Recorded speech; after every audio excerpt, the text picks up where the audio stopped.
ഇന്ന് പിന്നെ അനിയൻ്റെ മകൻ്റെ കല്യാണം കഴിഞ്ഞിട്ട് റിസപ്ഷനാണ്. രണ്ടുപേരുടെയും കഴിഞ്ഞു. മോഹൻ്റെ മകൻ്റെ ഇന്നലെ ഒരാളുടെ, കഴിഞ്ഞ ആഴ്ച ഒരാളുടെ, രണ്ടുപേരുടെയും കല്യാണം കഴിഞ്ഞു. രണ്ടുപേരുടെയും കൂടിയുള്ള റിസപ്ഷൻ ഇന്ന് ഒറ്റ ദിവസം വൈകിട്ട്. ഇപ്പം ഇന്നത്തേൽ ഞങ്ങളുടെ കുടുംബത്തിൽ, എൻ്റെ കുടുംബത്തിൽ ഈ മാസം മൊത്തം വിശേഷങ്ങളായിരുന്നു. എൻഗേജ്മെൻറ്റ്, ഗൃഹപ്രവേശനം, പിന്നെ എൻ്റെ മകളുടെ കുട്ടിയുടെ 1ാം പിറന്നാൾ, അങ്ങനെ ഒത്തിരി വിശേഷങ്ങളായിരുന്നു.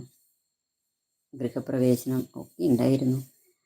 എല്ലാം കഴിഞ്ഞു. ഇനി ഈ ഒരു റിസപ്ഷനും കൂടി കഴിഞ്ഞാൽ, അതുകൊണ്ട് യാത്ര ചെയ്തിട്ട് ഈ വെയിലത്തും ഒക്കെ കൂടി, പിന്നെ ഞാൻ ലീവ് ഒരു ദിവസമേ എടുത്തുള്ളൂ. ബാക്കിയൊക്കെ ലീവ് എടുക്കാതെ തന്നെ എല്ലായിടത്തും പോയി.